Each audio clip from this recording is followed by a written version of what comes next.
Hello friends, this is Kevin, aka K-Man1, coming at you with another episode of Pokemon FireRed version. In the last episode, we defeated one of the more annoying gym leaders in a particularly easy fight, and also acquired ourselves a new team member. And in this episode, we're going to be exploring Vermilion City a little more and seeing what it has to offer us. So, first things first, we're going to go ahead and go into this house right here and talk to this guy. He says, I'm the fishing guru. I simply love fishing.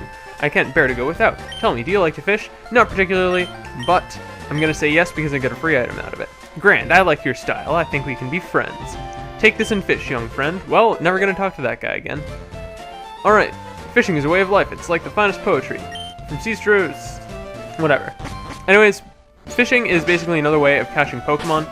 So, I'm going to go ahead and show that off real quick. Basically, you just use the rod facing water, and then not catch anything. I'll cut to when I finally do have a successful fishing attempt, unless it's this one, in which case I'm not going to bother cutting because, you know, it's right now. Yeah, okay.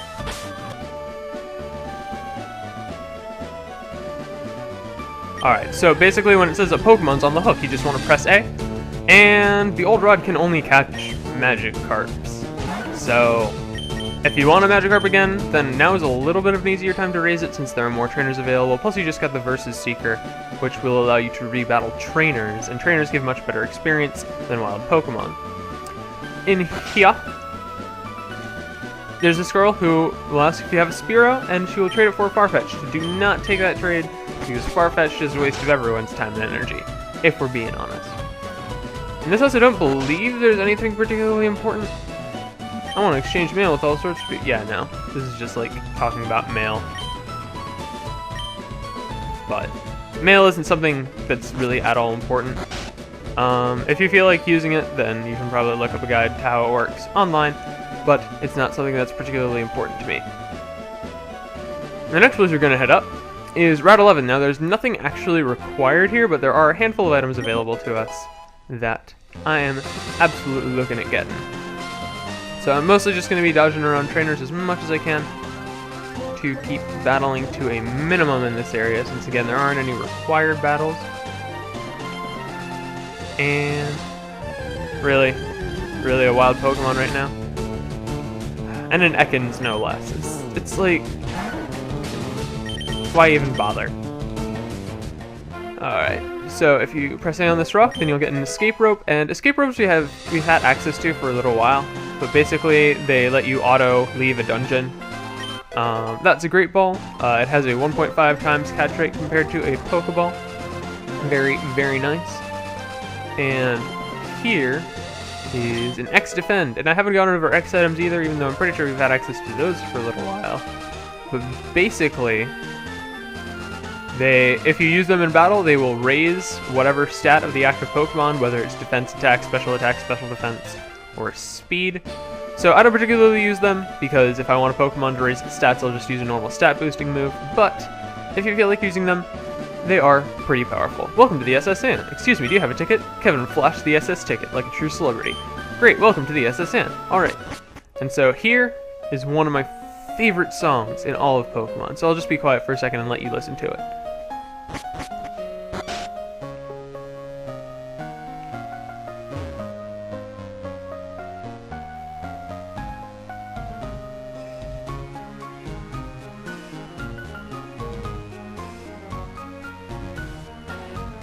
Alright, I think that's enough. But anyways, the SS Inn is kind of like a dungeon, I guess. And basically, each room is going to have, well, most rooms are going to have either trainers or some items. And normally I would tackle all of them just to get all the experience and everything. But, given the circumstance, I think it's best to just go ahead and only show the ones that give items. Just for the sake of getting the collectibles, but not having like a million battles. Anyways, if you check these trash cans, they will have different berries. They're not very rare berries, but berries are very, very uncommon in Kanto. So, definitely something to keep track of. Anyways, there were Pecha, Cherry, and Chesto berries, which heal, poison, paralysis, and sleep, respectively. That's not actually the way I want to go. The way I want to go is down over here, and I'm just gonna kind of go from the bottom to the top. If you check this bucket right here, you'll get a hyper potion which heals 200 HP. Yeah, there are a lot of items in this area that are very, very rare. Well, very rare for this point in the game. Like, you don't get them for a while. That's super potion, which heals 50 HP. I'm pretty sure we've already had those for a while. These guys are both trainers, and there's no items here. And, dang, required battle. But there's an item, so I'm gonna show it. I'm gonna show the battle, just so I can get the item. And Sailor Dylan. I don't even know who I have for. I'm pretty sure it's Juggle Booth. Yay, Juggle Booth. And just gonna go ahead. I probably should have tried to get a rollout combo going, just to see if I can deal all the damages. There's still time. We can still make this happen. And I just remembered that I've been meaning to teach Jagglebooth Water Pulse, because I'm pretty sure it can learn it, and I just find that to be so ridiculous. But I feel like Rollout and Mega Punch have pretty much served me very, very well thus far, and I haven't really had to do anything crazy. The only thing would be if I have to fight a rock or ground type, then I'm gonna kind of be screwed because, oh man, Rollout missed. Yeah, I'd kind of be screwed if I had to fight a ground or rock type or steel type, because I don't have anything that would really do any damage to them. But for the time being, I feel like I'm fine with these moves. So, I don't know, we'll have to see. Wigglytuff learns a lot of moves, like a ridiculous amount. All of them through TMs, which is kind of less than optimal, but I'll switch to Super Hot, even though technically he's weak against Horsey. But since it's such a low level, then it probably won't be able to do like a terribly large amount of damage. I forgot that my only, like, normal move was Scratch. So should still be 3 hits if I get lucky with the RNG. So not anything too terribly crazy. And ew, Bubble. Bubble is weird because in this generation it's only 20 base power, but it has a chance of lowering your speed. But later, I'm pretty sure they raised it to 40 power, but they got rid of the speed lowering effect. So basically it's exactly like Water Gun, so there's no real reason to use one over the other. But I mean, you know. Anyways, this item is an Ether, which will restore 10 power points. Very, very nice. And this is... I'm pretty sure that guy's a trainer. Alright, TM44 is Rest. Basically, your Pokemon... Okay, well I didn't mean to battle this guy, but I'm going to. Anyways, Rest, your Pokemon will put itself to sleep and restore itself to full HP. Very, very nice move, honestly. And if you combine it with the Chesto Berry that we just got, then you'll have what we call a Chesto Rest set. And basically, you'll heal yourself to full, and then automatically wake up with the Chesto Berry, which is a very, very strong strategy. But one I'm not personally going to be taking advantage of because, like I just said, berries aren't very common in Kanto, so I can't be constantly using them. I might pull it off later when I'm showing off like the battle facilities and whatever, which have different rules, but we'll have to see once that actually happens. Alright, so Sailor Huey also has a Staryu.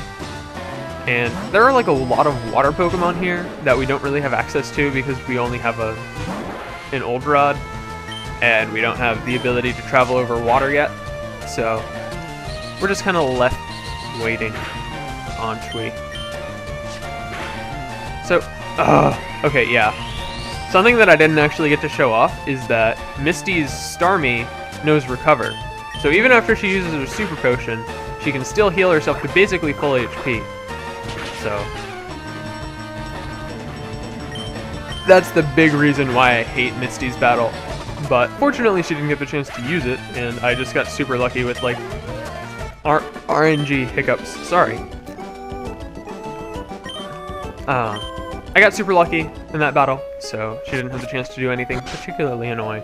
But that doesn't happen every time, and these are just 2 trainer battles. So that is the bottom deck. And let's just go ahead and... If you talk to this lady at any point, she'll fully heal your party, which is very, very nice of her. And let's just go ahead and move on. And I'm gonna go ahead and switch Super Hot to the front since he is currently the lowest level in our party. And I just realized all of our party members are male so far. Gender doesn't really impact gameplay. And I didn't mean to go in this room because it'll automatically be a trainer battle. Gender doesn't really affect anything in gameplay. The only thing is the infatuation status will only work if the Pokemon are of opposite genders. And infatuation, I didn't actually explain it. Basically, it's just a chance of not being able to do anything that turn as long as it's the Pokemon that you are infatuated with. So like if the enemy switches out or if you switch out, then it'll automatically wear off. But if not, then you're going to be stuck basically not being able to do anything. And I'm not sure what the chances off the top of my head, and I've never bothered to look it up because no one really uses infatuation as a strategy. But I don't know, it's just really, really annoying that, and it always happens in single player, so you just kind of gotta deal with it. And I'm surprised I haven't gotten poisoned because I'm pretty sure it's used Poison Sting on me more than a handful of times, but I'll take it. Yeah, beyond that, and mechanics that we won't be able to get into until after we beat the game, gender basically has zero impact on gameplay. So, yeah. Don't worry too much about it if you have like an all-male or an all-female team. So, I'm gonna go ahead and heal because Super Hot took a lot of damage in that fight.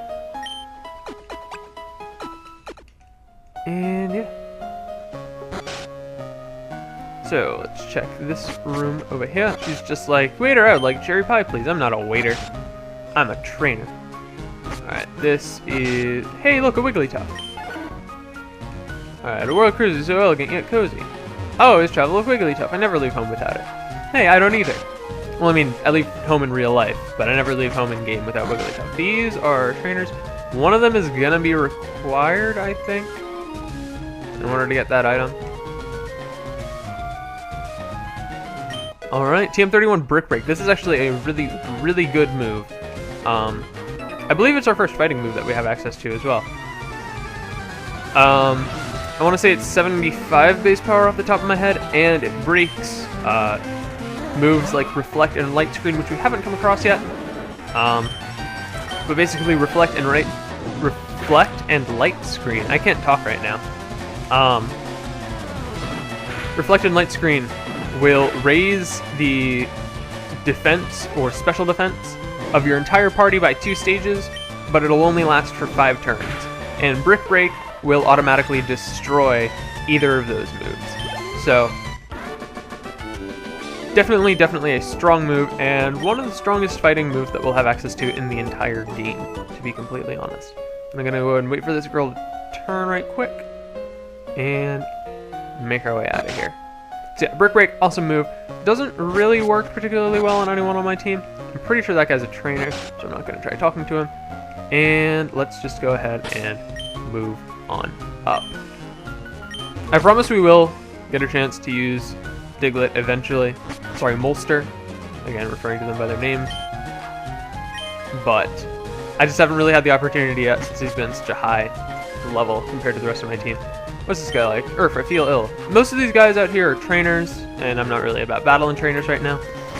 So, just showing that you can go onto the ship's deck, and there's stuff there for you. So, I'm pretty sure this guy just shows, I've journeyed far and wide, but in all my travels, I've never seen any Pokemon sleep like this one. It was something like this. Yes, if I'm unmistaken, this is actually a way to get later game Pokemon registered in your Pokedex. Yes! So even though we haven't actually seen this Pokemon, then it is registered in our Pokedex as something we've seen. So, very, very cool. I haven't actually shown the Pokedex yet, but here it is. It's just a list of all the Pokemon, and there will be a Pokeball and the types by any Pokemon you've actually caught. So, cool stuff, but it's basically just helping you keep a catalog of things that you've caught.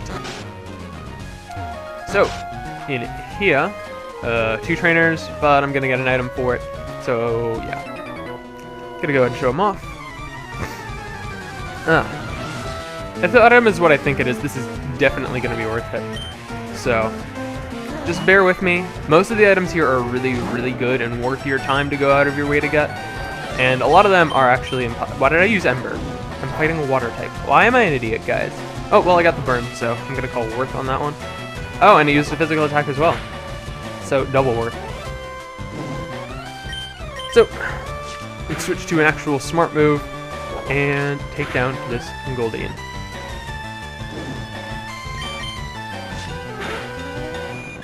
Yeah. I'm looking forward to when we finally have access to more water-type Pokemon, because it's just weird coming across all of these water types and not actually being able to get any of them.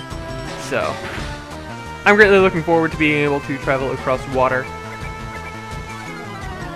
and just, you know, being able to catch more Pokemon, even though I'm not really going to be catching any Pokemon. But there are some useful items that you need to be catching Pokemon in order to get. So I would suggest catching up until you have 50 Pokemon registered in your Pokedex, for reasons we'll get into later. But I'm not personally going to be doing it just because I'm too lazy. But just because why do I keep using special moves against water types? Especially defensive water types like Tentacle. Alright. I'm going to switch so that I'm going to stop being an idiot, hopefully. And I'm going to switch over to Jerk just because I haven't used him, even though this is like a dungeon full of water type Pokemon. And Super Sonic. I don't think I've gone over the Confused status either, just because we haven't really come across it. Basically, every turn you will have a chance of dealing damage to yourself instead of the opponent. And basically, you will use a 40 base power typeless move on yourself, and the damage will be calculated according to your physical attack stat. So, yeah. Confusion is really, really annoying. And it's something I enjoy using a lot of the time, if I happen to have a Pokemon on my team that is capable of using it. But, since I don't at this particular juncture, then I'm mostly just going to be whining about other people using it. Poison Sting. I hope I don't go... Dang it! I shouldn't have said anything, because that's how everything goes horribly wrong. Alright. Really? Also, Confusion will automatically wear off after a few turns, so I believe it's 2 to 5 turns off the top of my head, but I'm not completely sure on that one. So, we defeated Fisherman Dale. And if the trainer ahead of me is who I think he is, I'm going to go ahead and switch Molster to the front. A, so we can actually show him off for the first time, and B, so he can get them super effective hits. Alright. And I'm sure you guys don't really mind that this recording's running a little bit long, but I think we are coming up near to the end of this episode. So, and wow, that damage though. Alright, but let's get a good magnitude. Alright, magnitude 7, that's moderate damage, I'm pretty sure. So let's just show off the power of Molster. Yes, one hit KO on Pikachu. First time in battle, you're awesome, Molster. Alright. So, gonna go and grab this item, and we got a Stardust, which is a selling item and much less good than what I was expecting. Anyways, I'm gonna go ahead and heal right quick and be right back. Alright, and we're back, and into the third room here. I'm pretty sure these guys are just, like, talky people. Ah, yes, I have seen some Pokemon Fairy... Okay, yeah. Swell trees can be chopped down using the move Cut, but remember this, Cut is an HM technique. HMs! I'm not actually going to go over them quite yet because we're going to be able to get into them a little bit more firsthand in just a moment. And one of these trainer battles is going to be required in order to get this item. So which do you find more worthy, a strong or a rare Pokemon? I think both are pretty valuable, but he just happens to have both strong and rare Pokemon, which is kind of what he was getting at. And that Growlithe's going to have Intimidate, isn't it? I was right. I hate Intimidate so much. So let's just go ahead and hit it with Magnitude. Magnitude 7, alright. I'm cool if we keep getting 7s. Of course I would want more damage when possible. Ooh, critical hit. I would obviously want more damage when possible, but as long as we're at a fairly consistent damage level, then I'm not gonna complain. And let's hit up that Magnitude. And let's do 4. Magnitude 4 is what you give me. Yeah, that's one thing that I don't like about Magnitude. It is very, very luck-based. So, usually I get decent rolls, but If you're not very lucky, then you're probably going to want to stick to a more consistent move like Din. And I don't remember exactly how the power scales, but I'm pretty sure it's like exponential.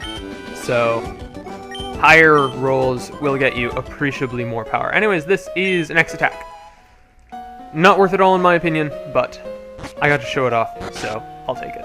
Anyways, I'm pretty sure that the last two rooms don't have any trainers, just people. Me and my daddy think this fire zone is awesome. I wonder what this fire zone is.